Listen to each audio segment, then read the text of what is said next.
you tomorrow morning.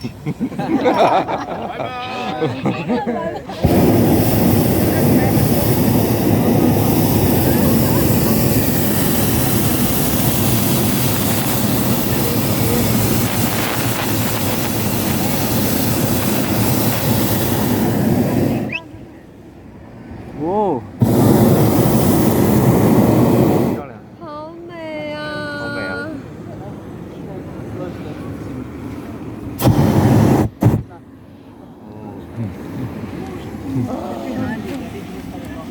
好漂亮，好漂亮！啊，你看这边好美，这边这边这边，超美。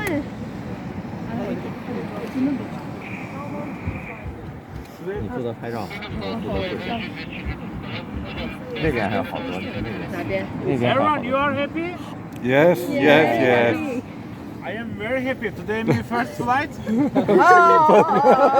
solo flight. First solo. Yes, the first. I have to know what you're doing.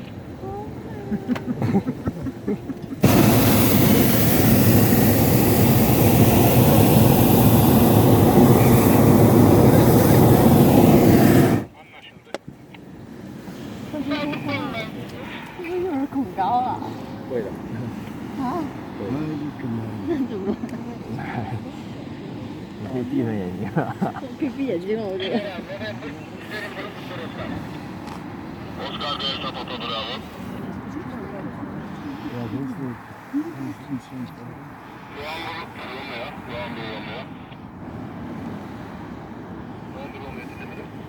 Konuşan kapatıyla üzerine doğru geliyoruz. Çok yavaş geliyoruz. Çok. Hocam Gökhan.